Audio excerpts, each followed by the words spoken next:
Bismillahirrahmanirrahim. Assalamualaikum warahmatullahi wabarakatuh. Alhamdulillah. Bagaimana kabarnya? Sehat semua? Alhamdulillah. Hari ini kita akan belajar mengenai alam Indonesia, ya, mata pelajaran IPS atau ilmu pengetahuan sosial untuk SMP kelas 7, ya. Nah, untuk pembelajaran hari ini kita punya tujuannya. Tujuan pembelajaran kita yang pertama adalah memahami letak Indonesia. Yang kedua, memahami kondisi geologis Indonesia. Yang ketiga, memahami iklim Indonesia. Yang keempat, memahami bentuk rupa bumi. Yang kelima, memahami kondisi tanah Indonesia. Nah, untuk letak Indonesia ini bisa kita lihat dari dua sisi. Yang pertama, letak astronomis, ya. Yang kedua adalah letak geografis, ya. Jadi ada dua. Apa bedanya? Nah, bedanya di sini. Kalau letak astronomis itu letak yang berdasarkan garis lintang dan juga garis bujur, ya. Terus untuk letak geografis dari dua kata, geo itu bumi, grafis itu gambar, sehingga letak geografis adalah letak berdasarkan gambar permukaan bumi. Nah, ini contoh dari peta Indonesia. Di situ ada garis lintang, ya, yang horizontal dan garis bujur yang vertikal. Nah, ini untuk mawar pedomannya, ke atas itu utara, ke bawah selatan, ke kiri barat, ya, ke kanan adalah di timur. Ya, ada U, T, S sama B. Untuk batas utara, yang pertama adalah Selat Malaka, yang kedua adalah Malaysia, yang ketiga adalah Laut Cina Selatan. Ya, jadi itu batas sebelah utara Indonesia. Sedangkan untuk yang sebelah selatan ada benua Australia, ya. Berikutnya ada Samudra Hindia, itu batas untuk bagian selatan. Terus kalau bagian timur apa? Ada yang namanya Samudra Pasifik, ya. Berikutnya juga ada Papua New Guinea. Itu adalah batas wilayah Indonesia yang ada di sebelah timur. Yang sebelah barat ada namanya Samudra Hindia, yaitu batas wilayah kita di sebelah barat. Nah, kalau kita sarikan lagi, kita tulis lagi batas-batas wilayah Indonesia berdasarkan letak geografis, ya.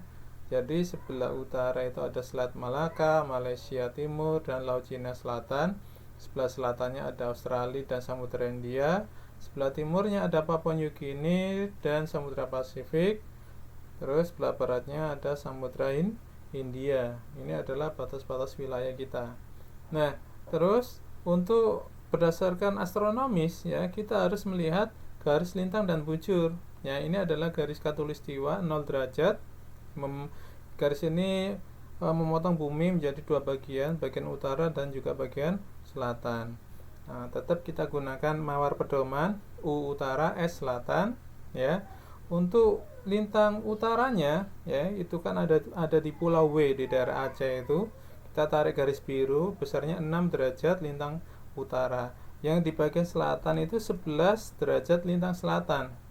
Ya, itu ada pada bagian selatan Indonesia. Terus bagian sisi sebelah kiri 95 derajat bujur timur, ya. Terus batas untuk yang sebelah kanan, ya, 141 bujur timur. Nah, ini adalah batas wilayah secara astronomis, ya. Letak astronomis kita di Indonesia 6 derajat lintang utara, 11 derajat lintang selatan, 95 bujur timur, 141 bujur timur. Oke, ada pertanyaan? Saya. Terus kita belajar tentang iklim. Apa itu iklim? Iklim adalah kondisi rata-rata cuaca berdasarkan waktu yang panjang, ya, pada suatu lokasi. Nah, ini Indonesia dikaruniai 3 iklim. Apa aja? Yang pertama adalah iklim tropis, ya. Mengapa? Karena Indonesia terletak di sekitar garis khatulistiwa. Berikutnya, karena iklim tropis maka kita punya 2 musim, musim kemarau dan musim penghujan. Nah, seperti itu. Berikutnya, iklim yang kedua adalah iklim muson atau iklim musim, ya. Jadi iklim ini dipengaruhi oleh angin musim, ya. bergantian, periodenya itu 6 bulan sekali ya. Jadi ada angin muson barat, waktunya itu Oktober sampai April. Ini kayak uap air sehingga nanti terjadi hujan. Sedangkan angin muson timur itu April sampai Oktober, miskin uap air ya, alias terjadi musim kemarau. Kok bisa seperti itu? Nah, kita lihat petanya. Nah, ini dari arah barat. Nah, itu kan ada Samudra Hindia. Airnya menguap, uapnya itu terkena angin yang membentuk awan masuk ke Indonesia, ya kan? Nah, disitulah karena banyak kandungan uap airnya akhirnya terjadi hujan. Itu angin muson barat. Kalau ini angin muson timur, nah ini kan dari Australia yang berupa daratan, bergerak terus ke arah Indonesia, ternyata tidak banyak mengandung uap air sehingga apa? Terjadi musim kemarau. Nah, itu penyebabnya angin muson timur dan juga angin muson barat. Yang ketiga adalah iklim laut. Ya, jangan lupa Indonesia ini punya kepulauan. Jumlahnya pulaunya banyak sekali, ya. 17.000 pulau, ya sekitar segitu banyaknya, ya. Karena banyak sekali pulau dan dikelilingi oleh lautan, maka di sini udaranya itu cenderung lembab dan curah hujannya tinggi, ya. Oke. Dari sini jelas ya. Berikutnya mengenai kondisi geologis. Nah, ini kondisi geologis. Kita bisa melihat dari lempeng benua ya. Jadi Indonesia itu terletak di pertemuan 3 lempeng benua. Lempeng Eurasia bergerak ke selatan. Jadi dia itu berjalan lempengnya itu ya. Terus lempeng samudra untuk Indo-Australia bergerak ke utara ya, 7 cm per tahun. Habis itu lempeng samudra Pasifik bergerak ya ke arah Indonesia juga 12 cm per tahun. Ini bisa kita pahami ya, salah satu ayat di Quran itu menyatakan, dan kamu lihat gunung-gunung itu kamu sangka dia tetap di tempatnya, padahal dia itu berjalan sebagaimana jalannya awan ya. Begitulah perbuatan Allah yang membuat kokoh tiap-tiap sesuatu. Sesungguhnya Allah Maha mengetahui apa yang kamu kerjakan ya. Quran surat An-Naml ayat 88. Jadi sebenarnya gunung itu berjalan. Mengapa? Karena gunung tadi kan berada di atas lempeng benua ya. Jadi luar biasa ayat ini ya. Jadi dia menceritakan bagaimana gunung sebenarnya berjalan karena dia itu berada di atas lempeng benua. Lempeng benua itu juga berjalan juga. Nah, mengapa kok bisa berjalan? Ini peristiwanya. Jadi bumi itu kalau kita lihat ya, ada beberapa lapis. Bagian dalam itu inti bumi yang berupa cairan panas. Dia itu selalu bergejolak ya kan, sehingga apa, dia menyebabkan pergeseran lempeng benua. Ini contohnya dulu ya. Ini teori yang kita ambil dulu. Sebenarnya benua itu jadi satu, namanya Pangaea. Habis itu karena gerakan vulkanis dan tektonik tadi, akhirnya dia tuh berpisah, berjalan. Nah, seperti tadi itu ya. Sehingga akhirnya sampailah kita di Indonesia ya, dekatnya Australia.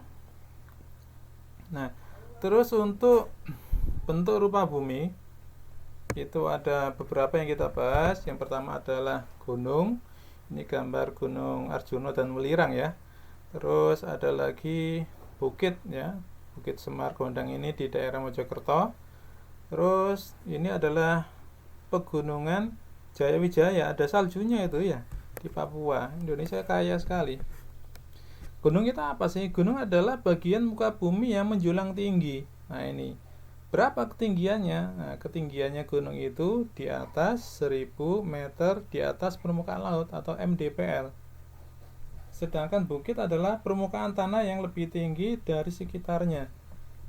Ketinggiannya berapa? Ketinggiannya bukit. Nah, untuk ketinggiannya bukit itu 20 sampai 300 mdpl. Nah, terus pegunungan itu apa? Pegunungan adalah kumpulan beberapa gunung ya yang menjadi satu. Nah, seperti itu. Jadi beda antara gunung, bukit sama pegunungan. Bisa ya dari sini ya. Oke, kita lanjut lagi.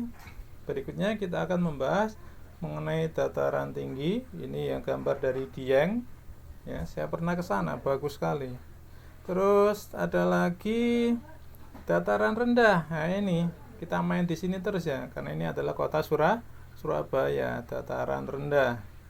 Berikutnya ada lagi yang namanya lembah.